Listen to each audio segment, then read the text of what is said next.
హరి కోసం నాగ సత్యలతమ్మ కార్యక్రమంలో భాగంగా దామచర్ల నాగ సత్యలత ఈరోజు సాయంత్రం ఒంగోలు నగరంలోని 15వ డివిజన్ నందు స్థానిక మహిళలతో కలిసి స్థానిక సమస్యల గురించి మాట్లాడుకోవడం జరిగింది. ఈ కార్యక్రమంలో స్థానిక 15వ డివిజన్లోని ప్రజలు, తెలుగుదేశం పార్టీ నాయకులు, కార్యకర్తలు, డివిజన్లోని మహిళలు అధిక సంఖ్యలో పాల్గొని డివిజన్లోని సమస్యల గురించి నాగ సత్యలత దృష్టికి తీసుకుని వచ్చారు. ఈ సందర్భంగా మహిళలు మాట్లాడుతూ ఒంగోలు మున్సిపాలిటీ మంచినీటి వాటర్ పైపులో గత రోజుల నుండి మురికి నీరు వస్తుందని, మేము ఎన్నిసార్లు మున్సిపల్ అధికారుల దృష్టికి తీసుకుని వెళ్ళినా పరిష్కారం చేయలేదని, ఇక్కడ రోడ్లన్నీ అన్యాయంగా ఉన్నాయని, రోడ్డు చెమ్మటం కానీ ఏమీ చేయటం లేదని, దోమలు సైన్య వ్యవహారం చేస్తున్నాయని, గత తెలుగుదేశం పార్టీ ప్రభుత్వంలో దామచర్ల జనార్దన్ రావు గారి ఎమ్మెల్యేగా ఉన్న టైంలో ప్రతిరోజు మాకు రోడ్లు అన్నీ శుభ్రంగా చేయించేవాడని, ఈ ప్రభుత్వం వచ్చిన వెంటనే మా పరిస్థితులు చాలా అన్యాయంగా ఉన్నాయని నాగ సత్యలత దృష్టికి తీసుకొని వచ్చారు. ఈ సందర్భంగా దామచర్ల నాగ సత్యలతమ్మ మాట్లాడుతూ వచ్చేది తెలుగుదేశం పార్టీ ప్రభుత్వమేమని, ఏమి అధైర్యపడొద్దని, నారా చంద్రబాబు నాయుడు గారు రాష్ట్ర ముఖ్యమంత్రిగా, ఒంగోలు ఎమ్మెల్యేగా దామచర్ల జనార్దన్ రావు గెలవబోతున్నారని, ప్రభుత్వం వచ్చిన వెంటనే డివిజన్లోని అన్ని సమస్యలు పరిష్కారం అవుతాయని హామీ ఇవ్వడం జరిగింది. ఈ కార్యక్రమంలో అధికార ప్రతినిధి బండారు మొత్తం, డివిజన్లోని సీనియర్ నాయకులు అగ్గయ్యరాజు, నాయకులు, కార్యకర్తలు పాల్గొన్నారు.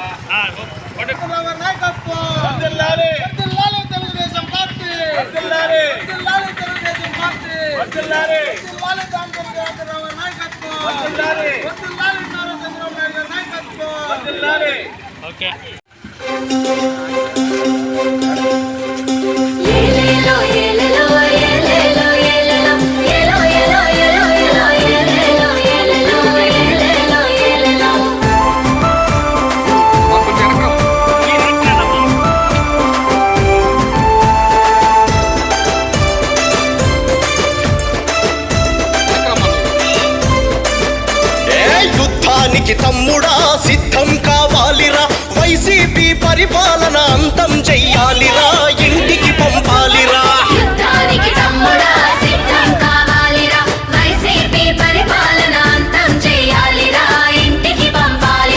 సమరానికి చెల్లెలా సయ్యని కదలాలిరా, చంద్రబాబు పరిపాలన మళ్ళీ రావాలిరా, మనమే తేవాలిరా. సమరానికి చెల్లెలా సయ్యని కదలాలిరా, చంద్రబాబు పరిపాలన మళ్ళీ రావాలిరా, మనమే తేవాలిరా. 5 ఏళ్ల కాలంలో నరకం చూసామురా, 5 ఏళ్ల కాలంలో నరకం చూసామురా. ఈని అంత జగన్ను జైలుకు పంపాలిరా, ఈని అంత జగన్ను జైలుకు పంపాలిరా. అందుకొరకే బివి రాము పోరాటం చేస్తున్నాడు. యుద్ధానికి తమ్ముడా సిద్ధం కావాలిరా, వైసీపీ పరిపాలన అంతం చెయ్యాలిరా, ఇంటికి పంపాలిరా.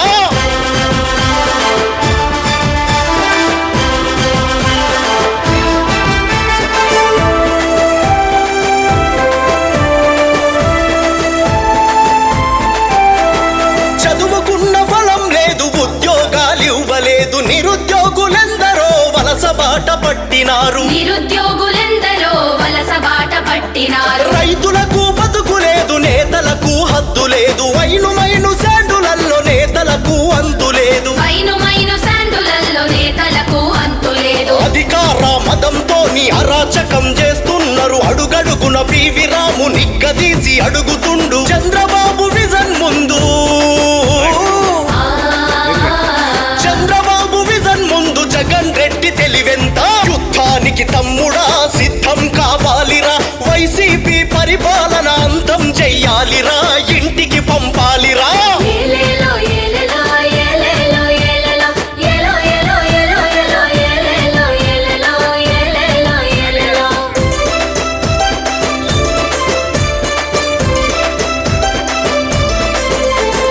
రాజధాని ఊసులే ఈరోజు ఈ 15వ డివిజన్కి మన ప్రీతమ నాయకుడు దామచర్ల జనార్దన్ గారి సతీమణి నాగ సత్యలత గారు ఈరోజు ఇక్కడ పాల్గొన్న మహిళలందరినీ ఆత్మీయంగా పలకరీయటానికి విచ్చేసి ఉన్నారు. ఈ కార్యక్రమం యొక్క ముఖ్య ఉద్దేశం ఏంటంటే 2014 నుంచి 19 దాకా దామచర్ల జనార్దన్ గారు ఒంగోలు నియోజకవర్గాన్ని ఎన్నో రకాలుగా అభివృద్ధి కార్యక్రమాలు చేసి డెవలప్ చేస్తున్నారు.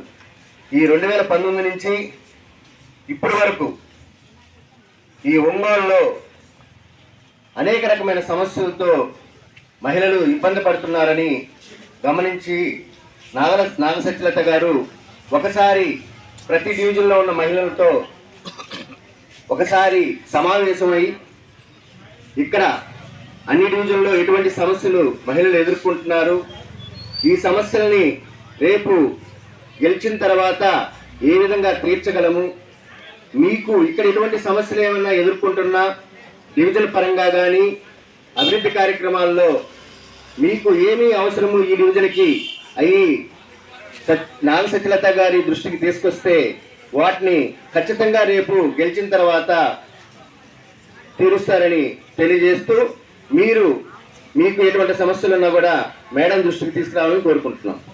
తీర్చేదానికోసం వచ్చారు. ఏదన్నా ఉంటే ప్రతిదీ కూడా ఏ సమస్య ఉన్నా కూడా మేడం గారి దృష్టికి తీసుకెళ్ళండి. మేడం గారు తప్పనిసరిగా చేస్తారు. ఇప్పుడు కాకపోతే తర్వాత అయినా కూడా మా దృష్టికి తీసుకెళ్ళినా కూడా మేడం గారికి మేము చెప్తాము, సార్కి చెప్తాము. మీ సమస్య ఏదన్నా కూడా మేము ఇక్కడ ఉన్నాము, మా ద్వారాగా మేడం గారి దగ్గరికి సార్ దగ్గరికి తీసుకెళ్లి మీ సమస్యలు ఏదైనా కూడా పరిష్కారం చేస్తామని చెప్పని ఈ సభాపక్షంగా చెప్తూ నాకు ఈ అవకాశం ఇచ్చినందుకు ధన్యవాదాలు తెలియజేసుకుంటూ సెలవు. మన ప్రకాశం జిల్లా తెలుగుదేశం పార్టీ డైనమిక్ లీడర్ అయినటువంటి శ్రీ దామచర్ల జనార్దన్ గారి సఖీమణి మన 15వ డివిజన్కి ఇచ్చేస్తున్నారు. అలాగే మన 15వ డివిజను వారికి కొత్త కాదు, అందరూ దాదాపుగా పరిచయస్తురాలే. అయితే ఒకటి, మన ప్రభుత్వంలో తెలుగుదేశం పార్టీలో ఎక్కువ నెంబర్ 1 స్థానంగా పనిచేసి అగ్రస్థానం నిలబెట్టినటువంటి అభివృద్ధి స్థానంలో ఫస్ట్ ఒంగోలుని నిలబెట్టినటువంటి వ్యక్తి దామచర్ల జనార్దన్ గారు. అది రాష్ట్రం మొత్తం కూడా తెలుసు. అయితే ఆయన ఎమ్మెల్యేగా ఉన్నప్పుడు ఈ ఒంగోలు నియోజకవర్గంలో మరి అంతకుముందు ఎట్లా ఉంది, ఈ రోజు పరిస్థితి ఎట్లా, మళ్ళీ ఇప్పుడు ఎట్లా ఉంది, 2019-24 వరకు మరి ఇప్పుడు ఎట్లా ఉంది పరిస్థితి. కాబట్టి మనం అందరం కూడా గ్రహించాలి. ఒకటే, మరి మన 15వ డివిజన్ నుంచి అన్నకి ఒక మాట ఇచ్చాం. ఈసారి ఈ డివిజన్ నుంచి ఖచ్చితంగా 1000 నుంచి 1500 మెజార్టీ చూపిస్తాను అని చెప్పేసి మీ అందరి దగ్గర నేను మాట ఇస్తున్నాను. అది అందరూ మనందరూ మాటలు పెట్టుకునే ఉన్నాలో ఉండాలని చెప్పేసి మీ అందరిని అడుగుతున్నాను. అందుకని ఈరోజు మన మేడం గారు స్వయంగా మన డివిజన్కి ఇచ్చేసి మహిళల సమస్యలు ఏదన్నా ఉంటే మరి వారే తెలుసుకొని ఆ సమస్యని పరిష్కరించే దిశగా ముందుకు వెళ్ళడానికి మరి మన వద్దకు ఇచ్చేశారు. కాబట్టి ఇక్కడ మనము రాజకీయాలు మాట్లాడాల్సిన అవసరం లేదు. అందరికీ తెలుసు, పేపర్లు చూస్తారు, టీవీలు చూస్తున్నారు, మీడియా చూస్తున్నారు, సోషల్ మీడియా. కాబట్టి ప్రత్యేకంగా చెప్పాల్సిన అవసరం లేదు. కాబట్టి మన సమస్యలు మన డివిజన్ సంబంధించిన ఏమన్నా ఉంటే మరి మేడం గారితో చెప్పుకుంటే వాటిని రాబోయేది తప్పని ఖచ్చితంగా తెలుగుదేశం పార్టీ మన నారా చంద్రబాబు నాయుడు కూడా ముఖ్యమంత్రి అవుతున్నాడు. ఇక్కడ దామచర్ల జనార్దన్ గారు ఎమ్మెల్యేగా గెలవబోతున్నారు అనేది స్పష్టంగా చెప్తున్నాం. కాబట్టి వచ్చేది తెలుగుదేశం పార్టీ ప్రభుత్వం, గెలిచేది ఇక్కడ ఇంకోటి దామచర్ల జనార్దన్ గారు. కాబట్టి మనందరం కూడా ఇప్పటికైనా కనువిప్పు చేసి మనందరం కూడా ఒక ముందడుగు వేసి అందరిని గెలిపించుకునే దానికి మనందరూ సిద్ధం కావాలని చెప్పేసి మీ యొక్క సమస్యలు ఏదంటే మేడం గారి దగ్గరికి వచ్చేసి మరి ఒకరొకరుగా వచ్చేసి వినియోగించుగా కోరుకొనుస్తూ ఈ యొక్క అవకాశం ఇచ్చినటువంటి మా డివిజన్ నాయకులందరికీ ప్రత్యేక ధన్యవాదాలు. కూర్చుందాము అన్న ఉద్దేశంతో మన ఇంటి మనిషిలాగా మన ఇంటి ఆడపడుచులాగా మేడం ఇక్కడికి రావడం జరిగింది. కాబట్టి మీ సూచనలు సలహాలు రేపు రాబోయే రోజుల్లో ఇలా చేస్తే బాగుంటుంది అది ఇది అని చెప్పి ఏదన్నా మీరందరూ కూడా ఖచ్చితంగా మేడము స్వీకరిస్తారు మీ సలహాలన్నీ కూడా. కాబట్టి ప్రతి ఒక్కరూ కూడా ఇక్కడికి వచ్చి మీ సూచనలు సలహాలు మేడంకి ఇవ్వాల్సిందిగా కోరుతా ఉన్నాం. అమ్మ చాలా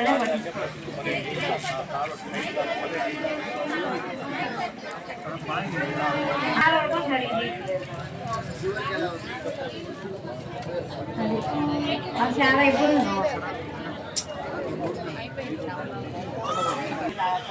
మాకు అసలు భయపడేది నయం చేసి ఈరోజు కాలంగా సరిగ్గా ఈ చుట్టుపక్కల దామచర్ల కాదు ఇక్కడ ఉన్నప్పుడు మనది ప్రత్యేకంగా పట్టించుకొని క్లీన్గా ఉంచేవాడు. అసలు ఎక్కడ ఏ చెత్త కనపడేది కాదు.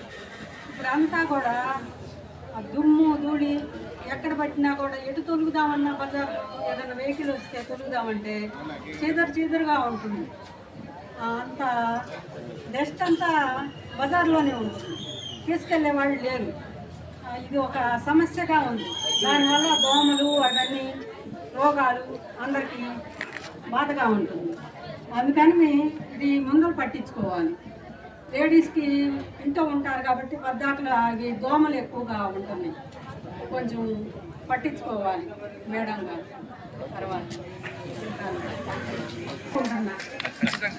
ఇక్కడ కనీసం శుభ్రం చేయట్లేదు. మీరు ఉన్నప్పుడు బాగుంది ఇక్కడ. దానికి సంబంధించి మీరు ఏమన్నా గవర్నమెంట్ చెప్పాల్సి చెప్పి ఆ సమస్య తీర్చండి అని చెప్పి ఆమె చెప్పింది. అంటే కొత్త కాబట్టి మాట్లాడడానికి కొంచెం అట్లా చెప్తుంది. మీరేమన్నా చెప్పాలి అంటే మేడం గారికి చెప్తే మీ సమస్యలు పరిష్కారం చేయడానికి మేము ముందు వరుసలో ఉంటామని చెప్పి కూడా తెలియజేస్తున్నాం. నమస్కారం మేడం గారికి. దగ్గర పెట్టుకోమై. ముఖ్యంగా మాట్లాడాల్సిన విషయం ఏంటంటే, ఒకప్పుడు జనార్దన్ సార్ గారు ఇక్కడ ఉన్నప్పుడు మన డివిజన్ ఎలా ఉంది, ఇప్పుడు ఎలా ఉంది అందరికీ మీకు తెలిసిన విషయం. ఇది చెప్పాల్సిన విషయం కాదు. చెత్త కానీ ఏదైనా సరే మనం ఏమింత తగ్గినా ఎమ్మటి వాడింటి పరిగెత్తేవాళ్ళం. ఇప్పుడు ఎక్కడ పరిగెత్తున్నారు మీరు అందరూ? వెళ్తున్నారు ఎక్కడికన్నా? వెళ్ళి కలుస్తున్నారు ఎవరినన్నా? లేదు. అదే మేడం గారు ఉన్నప్పుడు ఇక్కడ ప్రతి ఒక్కరు నా ఇంటికి వెళ్ళి అమ్మ ఇది లేదు అది లేదు ప్రతి ఒక్కరు అడిగేవాళ్ళవి. అది ఒక్కడు తెలుసుకోండి మీరు ఒక్కడు. ఇంకంతకన్నా చెప్పే విషయం ఏం లేదు. నేను నాకు మెయిన్ మాట్లాడిన చేత కాదు మైక్లో.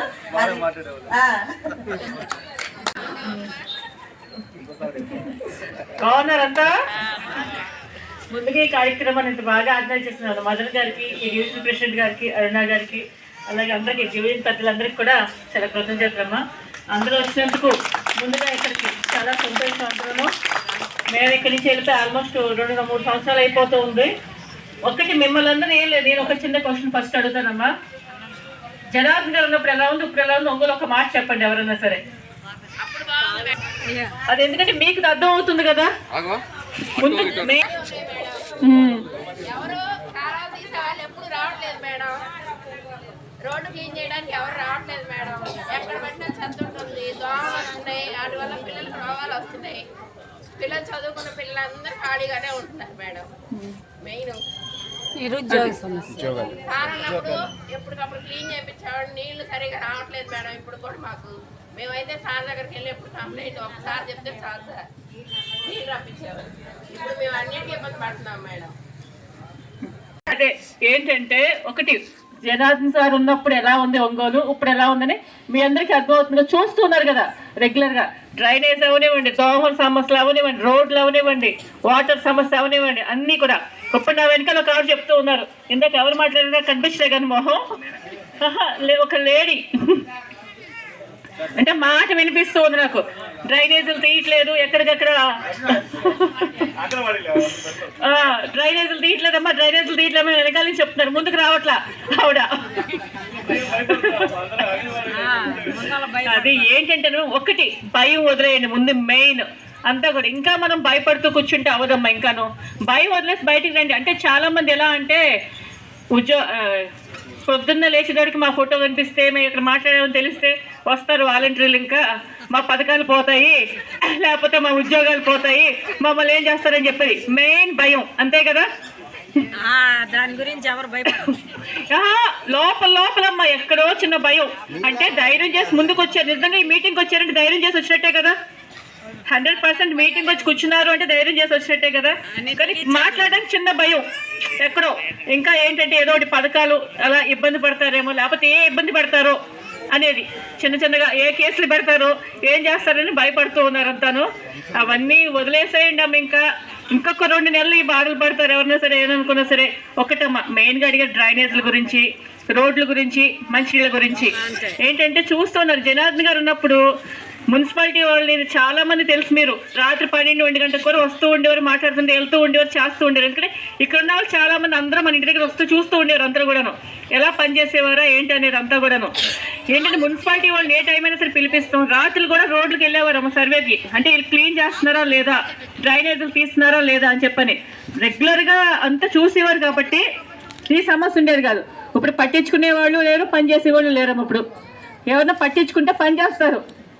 మన ఇంట్లోనే అంతే కదా, ఎక్కడైనా పరిస్థితి అదే కదా. అది పరిస్థితి అయింది. దానివల్ల డ్రైనేజ్లు మురికలు తీయపోవడం వల్ల దోమలు ఎక్కువైపోయినాయి. ఇందాక చెప్పారు ఆవిడ, పిల్లలకు లేనిపోయిన జబ్బులు అంటే ఈ దోమల వల్ల. ఏంటంటే ఇన్ఫెక్షన్స్ అన్నీ స్టార్ట్ అవుతాయి దోమల వల్ల. అదంతాను దానివల్ల ఏంటంటే లేనిపోయిన జబ్బులు ఇవన్నీ కూడా పెరుగుతున్నాయమ్మా. అదంతా ఎందుకంటే క్లీనింగ్నెస్ లేకపోవడం వల్ల. మీరు ఒక్కసారి చూసారు అంతాను. ఇంకోటి పిల్లల ఉద్యోగాల గురించి చెప్తూ ఉన్నారు. ఇప్పుడున్న ప్రభుత్వం ఏంటంటే గంజాయిని ప్రోత్సహించడం, డ్రగ్స్ని ప్రోత్సహించడం, పిల్లల్ని చెడగొట్టడం ఇది ఎక్కువైపోయింది. అంటే ఉద్యోగ అవకాశాలు కల్పించడానికి ఏం అవకాశం లేకుండా పోతుంది ఎక్కడ కూడా. అంతా ఏంటంటే మేము ఏమైనా రెవెన్యూ వచ్చి ఒక కంపెనీలు వస్తే ఉద్యోగాలు ఇవ్వగలుగుతారు ఎక్కడైనా సరే. ఇప్పుడున్న ముఖ్యమంత్రిని నమ్మి ఎవరు కూడా ఏ కంపెనీలు కూడా మన ఆంధ్రాకి రావట్లా ఎక్కడ కూడా. అంటే భయపడుతున్నారు, వచ్చి పెట్టాలని పెట్టుబడులు పెట్టాలని సరే భయపడుతున్నారు. ఏంటి ఇది కూడా మనం ఏమైనా సాధించగలుగుతామని చెప్పి. అదే చంద్రబాబు గారు ఉంటే ఒక భరోసా ఉంటుంది. వచ్చే కంపెనీలు పెట్టాలనుకునే వాళ్ళకి కూడా ఒక భరోసా. ఏంటంటే ఆయన ఒక అనుభవం ఉన్న నాయకుడు, చేయగలుగుతాడు ఏదైనా సరే. ఆ కంపెనీలు పెట్టి రెవెన్యూ ఏంటండి, పిల్లలకు ఉద్యోగాలు వస్తాయి, పిల్లల భవిష్యత్తులు బాగుంటాయి. ఒక్కటి మీరు అందరూ ఆలోచించండి అమ్మా. రేపు పొద్దున సరే అనుకుంటున్నాం చేస్తున్నాం, మరి మన పిల్లల పరిస్థితి ఏంటి? వాళ్ళు కూడా ఇదే విధంగా పథకాలు తీసుకుంటే ఇంట్లో కూర్చొని ఉండమంటారా? ఎందుకంటే ఒక లైఫ్ జీవితం రావాలి కదా. రావాలంటే ఏం చేయాలి? మంచి ప్రభుత్వాన్ని ఎన్నుకోవాలి. మంచి గవర్నమెంట్ వల్ల ఏమవుతుందంటే మొత్తం ఆ పైనుంచి నాయకుడు పనిచేసేవాడు అనుకోండి, కంపల్సరీ అంతవరకు బాగా సెట్ అవుద్ది. అలా కాకుండా పైన దుర్మార్గం ఉంటే ఏమవుద్ది? మొత్తం అంతా అదే విధంగా వస్తుంది కదా. మీ అందరికీ మేమేం చెప్పక్కర్లేదు, మాకంటే బాగా మీరందరూ మాట్లాడతారు, చెప్పుకుంటారు అవునా? కూర్చుని మీరు బయటకు కూర్చొని ఈవినింగ్స్ కూర్చొని చిట్టా పట్టా మాట్లాడుతున్నప్పుడు ఎన్ని రకాలు వస్తాయి చెప్పండి. అవన్నీ ఆ మాటలే మనం అడుగుతుంది ఇక్కడ. అంటే ఏదో మీటింగ్ కింద వద్దు అలాంటి ఏమైనా అవి రెగ్యులర్గా ఉన్నప్పుడు ఎవరో ఇంకొకరు చెప్తూ ఉంటారు అలా కాదు ఇది అని చెప్పి. మీరు అర్థమైంది చెప్పండి ఒకసారి వాళ్ళందరికీ పరిస్థితి ఎలా ఉందనేది. 2014 నుంచి 19 వరకు ఎలా ఉంది, 19 నుంచి 24 వరకు ఎలా ఉంది అని ఒక్కసారి పరిస్థితి అందరికీ వివరించి చెప్పండి.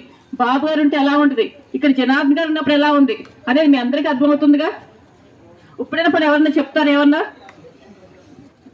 ఇందాక మీ ధైర్యంగా లేచి అలాగే లేచి చెప్పండి ఏంటది. అది మైకొద్దు ఏమొద్దు, అక్కడి నుంచే చెప్పండి.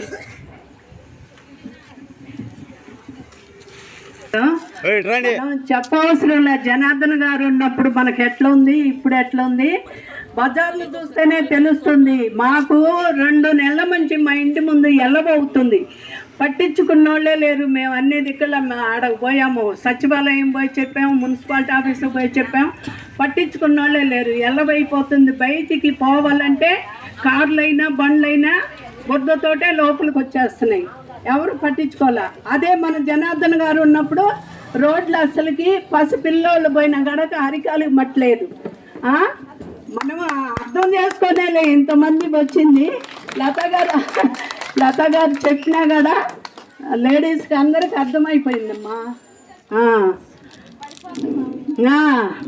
అదే అందరూ అర్థం చేసుకొని ఎవరు వస్తే మనకు బాగా చేస్తారు అనేది మీరు అర్థం చేసుకొని మన జనార్దన్ గారిని గెలిపించుకుంటే మన భవిష్యత్తు బాగుంటుంది, మన పిల్లల భవిష్యత్తు బాగుంటుంది. అది అర్థం చేసుకొని మన భవిష్యత్తు చూసుకోవద్దు. ఏదో వాడు రుణమాఫీ వేసాడు, అయ్యేసాడు, మనకి జగన్ తోడు అది ఇది అని మన లేడీస్ ఆశపడద్దు. కానీ మనకే అయ్యి సరుకుల ద్వారాగా దేని ద్వారాగా మనకు లాగుతున్నాడు.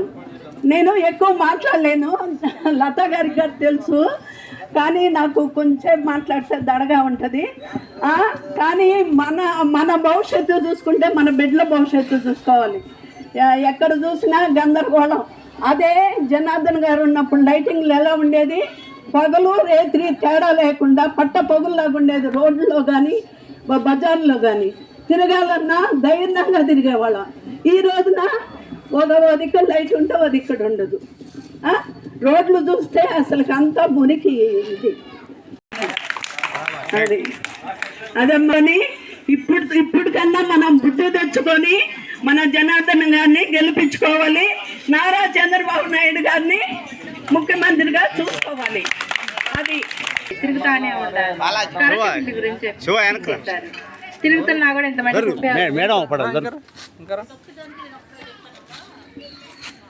ఏంటంటే కరెంట్ బిల్ వాళ్ళు తీసేసారు అన్నారు. కరెంట్ బిల్ ఎందుకు పెరిగింది? దొరకలేదు కరెంట్ బిల్లు.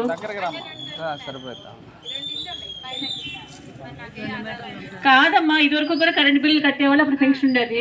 ఇప్పుడేమో కరెంట్ ఛార్జీలు పెంచారు వాళ్ళు. పెంచి బిల్లులు పెరిగినాయి అంటున్నారు. బిల్లులు పెరగడం పెన్షన్ తీసేస్తాం అంటున్నారు. అంటే వాళ్ళే పెంచేసి వాళ్ళే చేసి వాళ్ళే పెన్షన్ చేయడం అదొక రకం అన్నమాట. పెన్షన్ చేయడానికి ఏదో ఒక అవకాశం కావాలి కదా వాళ్ళకి. ఇల్లు కరెంట్ బిల్లులు పెంచేది, కరెంట్ బిల్లు ఎక్కువ వస్తుందని పెన్షన్ కట్ చేసేది. ఇలా చాలా మంది అమ్మ పెన్షన్ పోయిందని ఇలా వెళ్తుంటే, డివిజన్స్కి వెళ్తుంటే ఎంతమంది కంప్లైంట్ చేస్తూ ఉన్నారంటే ఒకరు కాదు. ఏంటంటే పెన్షన్ ఇస్తున్నాము అని చెప్పుకోవడం. ఇన్ని వేల మంది పెన్షన్ చేస్తాం, కానీ ఈ నెల ఒక 5,000 మంది పెన్షన్ చేస్తే అక్కడ వెనకాల 10,000 మంది పెన్షన్ పోతుంది.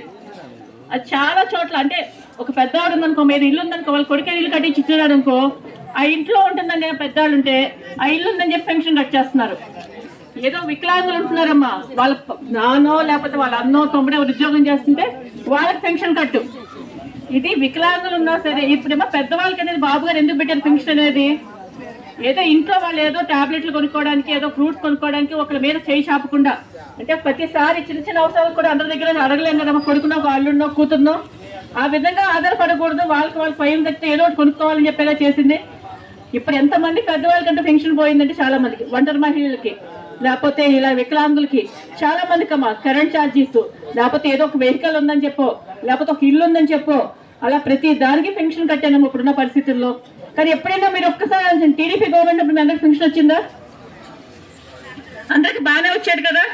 ఇలా కక్ష సాధింపు రాజకీయాలతో, కక్ష సాధింపులతో ఎక్కడ పెన్షన్లు కట్ చేయలేదు కదా బాబు గారు ఉన్నప్పుడు. మరి ఇప్పుడు ఎందుకు కట్ చేస్తున్నారు? ఒక రకంగా ఇస్తున్నారు, ఒక రకంగా తీసుకుంటున్నారు. అదొక్కసారి ఆలోచించుకోండి మీరంతాను. ఏ విధంగా అంటే మన ఏదో ఆసరా పథకాలు అని చెప్పి ఈ పథకాలు నా పథకాలు ఇస్తున్నారు. వెనక నుంచి అంత కట్ అవుతుంది మన దగ్గర డబ్బులు. ఇక్కడ ఎంతమంది మొన్న ఇళ్ళకి డబ్బులు కట్టారమ్మా? టిడ్కో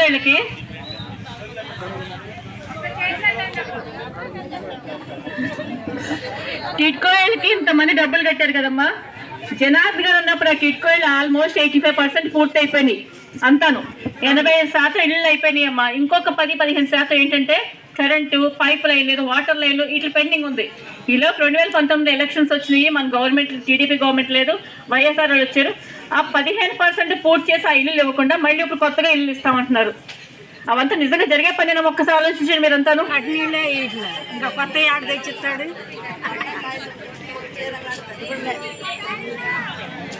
అదంతా ఏంటో దేనికి? ఎలక్షన్స్ కోసం. అదే నిజంగా చేయాలనుకుంటే మనం 15% వదిలేసి ఇళ్ళే పూర్తి చేసి మీ అందరికి ఇచ్చి బాకి ఇల్లు వచ్చేసాయి కదా ఎప్పుడో. మరి ఆ క్వశ్చన్ మీరు అందరూ అడగాలి కదా. మేము ఇప్పుడు కొత్తగా ఇస్తామని చెప్పినప్పుడు మీరు అంతా క్వశ్చన్ చేయొచ్చు కదా, పార్టీలు ఏమైనాయి అని చెప్పని. ఎందుకంటే అది ఎంతో పని కాదమ్మా, 15% పని. ఆ 15% చేస్తుంటే ఈ పార్టీకి అంతమందికి ఇల్లు వచ్చాయి. ఇంకొకటి ఏమో కట్టిన అందరి దగ్గర స్లిప్లు ఉన్నాయా? అది కాదు, ఉన్నాయి కదా, అందరి దగ్గర స్లిప్స్ ఉన్నాయి కదా మన కట్టిన అందరి దగ్గర.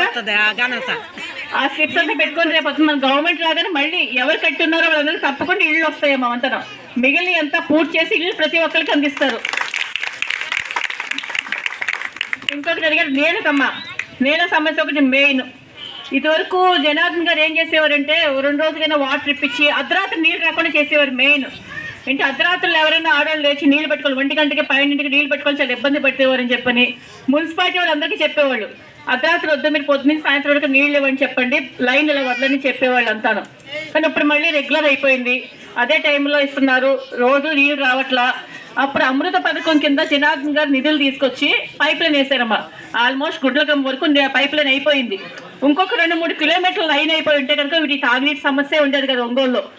అదేమో మళ్ళీ అప్పుడు 19లో కూడా అది కూడా ఒక 2-3 కిలోమీటర్లు ఆగిపోవాల్సి వచ్చింది. అది కూడా కంపల్సరీ రేపు జనార్దన్ గారు రాగానే పూర్తి చేసి ప్రతిరోజు ఒంగోలు నీరు వచ్చిన మటుకు కంపల్సరీ చూస్తారు. ఇంకేం డౌట్లు ఉన్నాయమ్మా? చెప్పండి ధైర్యంగా, ఏం భయపడద్దు, మామూలు లేదు చెప్పండి, అక్కడి నుంచి చెప్పండి, అడగండి. వాటర్ మంచిదిగా ఉన్నాయా? రావట్లేదుగా. ఎవరు అడిగారు మీరు? చెప్పలేదు మీరు. సమస్య వచ్చింది ఎందుకు మేడం గారు? మన సమస్య చెప్పడానికి అది నీళ్ళు 2 నెలల నుంచి మనకి మురికి నీళ్ళు వస్తున్నాయి. అందరివి ఎప్పుడు తాగడంలో కూడా బొబ్బు నీళ్ళు తెచ్చుకుని తాగుతున్నాం అందరివి. మంచిగా రావట్లేదుగా. వెళ్ళారు కానీ చెప్పారు, ఎవరు నిన్నారు మీ మాట. అదే జాతర సార్ అన్నప్పుడు మనకి మంచి నెట్ వచ్చాయి. నవ్వటాలు కాదు, అందరు కరెక్ట్గా మాట్లాడండి, అడగండి డౌట్లు. మేడం ఎందుకు వచ్చింది? రాజకీయ పరంగా కాదు వచ్చిందామా, ఓన్లీ మన సమస్యలు కనుక్కోవటానికి. అది అడగండి. ఇందాక ఎవరో నన్ను అడిగారు, పింఛనమ్మ కరెంటు బిల్లు మేము కట్టుకుంటే వాడికేం పని పింఛన్ తీయడానికి, మేము మేడం వస్తే ముందు అది అడుగుతామమ్మా అన్నారు. ఏడు వాళ్ళు లేరు అసలు. నాకు చెప్పారు, ఇప్పుడు అప్పుడు కూడా మాట్లాడలేదు మీరు. అదక్క ఇదే గురించి అంటే ఇక్కడ ఒకటే కాదనుకుంటా సమస్య, ఇది విభజన ఒకటే కాదనుకుంటా, చాలా చోట్ల చెప్పారు మాకు. ఇదే రంగు మారిపోయింది, నీళ్ళంతా వాసన వస్తున్నాయని చెప్పి చాలా చోట్ల చెప్తూ ఉన్నారు. అంతా పైప్ లైన్స్ లీకేజ్ అదంతా చెప్పండి, అక్కడే చెప్పండి, అక్కడే చెప్పండి అమ్మ. లేకపోతే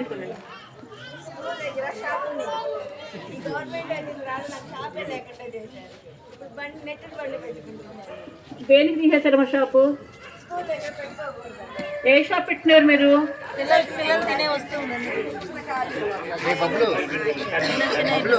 దానివల్ల ఇబ్బంది ఏంటంట? అదే వాళ్ళు మధ్యలో మా షాపులు బట్టి ఎక్కడ చాటు పెట్టి ఇలా దొంగ మధ్య బట్టి ఎక్కడైనా అమ్మొచ్చు. చిన్నపిల్లలకు ఉపయోగపడి పెడితే ప్రాబ్లం అయింది. వాళ్ళు అమ్మితే గంజాయి అమ్ముతారా మేడం? అదే గంజాయి తాగిచ్చి ఇద్దరి కింద అంతా గంజాయి తాగిపించి పిల్లలు కూర్చోబెడుతుంటారు. స్టూడెంట్స్ అందరికి గంజాయి అలవాటు చేస్తుంటారు. చిన్నపిల్లలు చాక్లెట్లు కొనుక్కుంటే తప్పు వస్తుంది.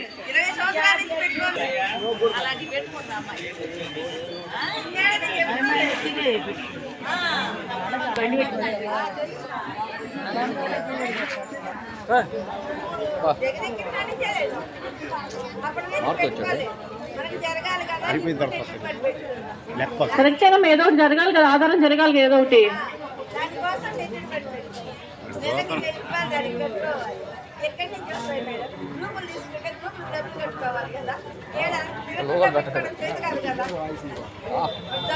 ఇంకా బండి ఇప్పుడు మీరు 2 తీసుకుని కట్టుకుంటున్నారా? ట్రస్ట్ ద్వారా బండ్లు ఇస్తున్నారు, అంత తోపుడు బండ్లు. రేపు వచ్చే నెల మీ పేరు చెప్తారు, మీరు తీసుకురండి, మీ డివిజన్ ప్రెసిడెంట్ గాను మీ పేరు నోట్ చేసుకుంటారు. వచ్చే నెల బండ్లు ఇచ్చినప్పుడు తప్పకుండా మీకు బండి చేస్తామమ్మా. ఆ బండి పెట్టి ప్రస్తుతం చేసుకోండి. మన గవర్నమెంట్ రాగానే మళ్ళీ మీ షాప్ ఏ విధంగా పెట్టచ్చు చూసి ఆ విధంగా పెట్టిస్తారు. మాకు ఇస్తారంతాను. ఇతను నేను వచ్చే నెల ఇచ్చినప్పుడు తప్పకుండా మీకు ఇద్దాం. ఇల్లు ఉందని పథకాలు తీసేయడం ఇలాంటివన్నీ మన టీడీపీ గవర్నమెంట్ ఉంటే జరగదమ్మా. అవంతా కూడా ఇప్పుడు చాలా మంది పెన్షన్ పోయి ఉంటుంది, అదంతా కూడా కంపల్సరీ మళ్ళీ చూసి రెక్టిఫై చేసి అర్హులు ఉన్న వాళ్ళందరికీ ప్రతి ఒక్కరికి రేపు పొద్దున్న మీరు ఇక్కడికి తీసుకొస్తే, మీ డివిజన్ పెద్దలు తీసుకొస్తే వాళ్ళందరూ జనార్దన్ గారి దగ్గర తీసుకొస్తారు. మళ్ళీ పెన్షన్ పోయిన వాళ్ళందరికీ మళ్ళీ పెన్షన్ పెట్టించొచ్చమ్మా. తప్పకుండా పెట్టిస్తారు అవంతా కూడా జనార్దన్ గారు వచ్చాక. ఎలా ఉంది ఇప్పుడు 19 నుంచి 24 వరకు ఒంగోలు ఎలా ఉంది అంటే అందరికీ కళ్ళకు కట్టినట్టు కనిపిస్తూ ఉంది. ఏంటి పరిస్థితి ఏంటనేది ఎవరూ చెప్పక్కర్లేదు. మేము ఇక్కడ వచ్చిన వాళ్ళు కానీ ఈ డివిజన్ పెద్దలు కానీ మేము ఎవ్వరూ కూడా మాయమాటలు చెప్పట్లేదు, ఉన్న వాస్తవాలు చెప్తున్నాం అందరూ కూడాను. ఏంటి పరిస్థితులు, పిల్లల భవిష్యత్తులు పాడైపోతూ ఉన్నాయి. ఇంట్లో పిల్లలకి ఏంటి నీట్నెస్ లేకపోవడం వల్ల లేనిపోయిన జబ్బులు వస్తూ ఉన్నాయి. సరిగ్గా తాగడానికి నీళ్ళు లేకపోవటం, పెన్షన్లు కట్ చేయటం, లేకపోతే ఏమన్నా ఒక మాట్లాడితే రాజకీయ కక్ష సాధింపులు, ఈ రకాలన్నీ జరుగుతున్నాయి. మీరందరికీ తెలుసు. అంటే ఇదివరకు ఒక్క ఛాన్స్ అని చెప్పి చాలా మంది మోసపోయారు. అంతాను చాలా మంది ఏంటంటే ఎలా చేస్తారో చూద్దాం ఒక జగన్ అని చెప్పి చాలా మంది అటువైపు ఓటేస్తున్నారు. అది ఈసారి ఒకసారి ఆలోచించండి. పైన బాబు గారు వచ్చినా ఇక్కడ జనార్దన్ గారు వస్తేనే మన ఒంగోలు కానీ మన రాష్ట్రం కానీ అభివృద్ధి చెందుద్ది. ఇప్పుడు అంటే మీకు అర్థమవుతుంది కదా, బయట చూస్తున్న పరిస్థితులు ఎలా ఉంటాయి చూస్తున్నారు, టీవీలు చూస్తున్నారు, పేపర్లు చదువుతున్నారు, అన్ని ఎలా ఉందో అర్థమైందిగా మన రాష్ట్ర పరిస్థితి, మన ఒంగోలు పరిస్థితి ఎలా ఉందో అర్థమవుతుందిగా మీకు. ఆలోచించండి అమ్మా. ఈసారి ఆలోచించి ప్రతి ఒక్కళ్ళను మీరొక్కరే కాదు తెలియని 10 మందికి చెప్పి ఈసారి అందరూ కంపల్సరీ ఇక్కడ జనార్దన్ గారిని గెలిపించుకోవాలి, అక్కడ పైన బాబు గారిని తెచ్చుకోవాలి. అప్పుడు మన రాష్ట్రం, మన ఒంగోలు, మన పిల్లల భవిష్యత్తు, అందరి భవిష్యత్తు బాగుపడుతుంది. ఇక తప్పకుండా ఆలోచించి మంచి నిర్ణయం తీసుకుంటే మేము అందరూ కోరుకుంటున్నాం అమ్మా. Thank you. చెత్త ఉన్నప్పుడు ఫోటో తీసేవాళ్ళు, తీసాక మళ్ళీ ఫోటో తీసి హైదరాబాద్ వైపు అది పంపించేవాళ్ళు అనమాట. యాప్లో మున్సిపల్ కమిషనర్కి, మున్సిపల్ సంబంధించిన ఆఫీసులకు పంపించేవాళ్ళు. ఇవన్నీ చేశారమ్మా. మనకేమో చిన్న చిన్నవి గుర్తుండవు. ఎక్కడైనా చెత్త కనిపించిందా మన జనార్దన్ గారు ఇక్కడ ఎమ్మెల్యేగా ఉన్నప్పుడు? ఎక్కడా లేదు. యాప్లు ఇప్పుడు కూడా మా బోర్డులు పెట్టున్నారు వీధులకు, దాని మీద నెంబర్లు కూడా ఉన్నాయి. ఆ యాప్కు పంపించేవాళ్ళు చెత్త తీయాలంటే చెత్త అక్కడ ఉందంటే తీసేయటమే, వచ్చి ఫోటో తీస్తారు చెత్త ఉందని, చెత్త తీసాక మళ్ళీ ఫోటో తీసేది. అలాంటి పరిస్థితులు, అలాంటి చంద్రబాబు నాయుడు గారిని మన దామచర్ల జనార్దన్ గారిని వదులుకొని ఈ దొంగలను గెలిపించుకున్నాం. రాబోయే రోజుల్లో మీరు దయచేసి మాత్రం, మీకు దండం పెట్టి చెప్తున్నా, దయచేసి మాత్రం ఈ దొంగలకు మాత్రం ఓట్లు వేయద్దు. మనకు జనార్దన్ గారు మేలు చేస్తారు. మీరు తప్పనిసరిగా ఈ డివిజన్ లో మన సత్తా ఏందో చూపించాలి, మీ మహిళల సత్తా. ఖచ్చితంగా జనార్దన్ గారికి 1500 నుంచి 2000 దాకా మెజార్టీ తెచ్చే బాధ్యత మీదేనమ్మా. మీకు ఏమైనా కావాల్సి ఉంటే మేము చేస్తాం.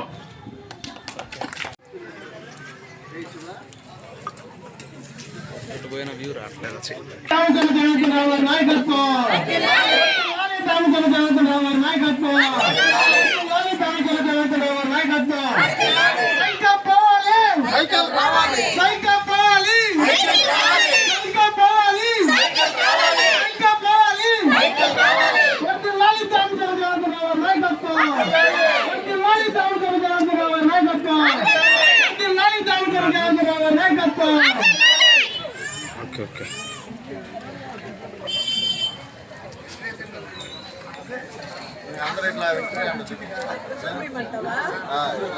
అందరు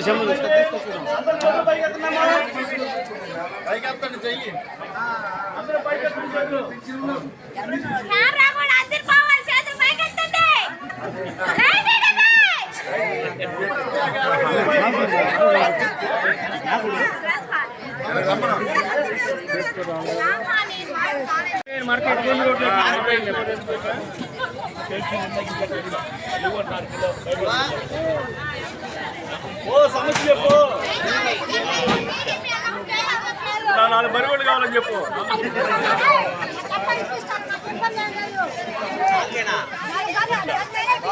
పాల కేంద్రాలు కావాలి, సరిపాల పాల కేంద్రం దగ్గర పో.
ఏంటి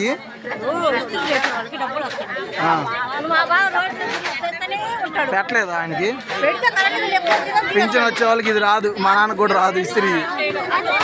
ఒకటి పెన్షన్ వచ్చే వాళ్ళకి ఆయనకి లేదా, ఆమెకి కరెంట్ బిల్ వస్తుంది తీసేసారు.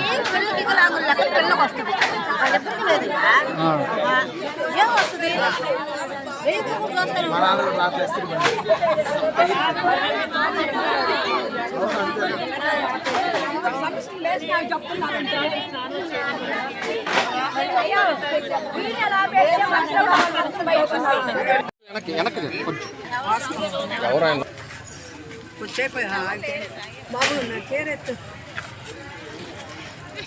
నేను ఎత్తుకుంటుందా పాపం ఎత్తుకోలేకపోతుంది నాయనమ్మ. మీరు ఎత్తుకుంటారు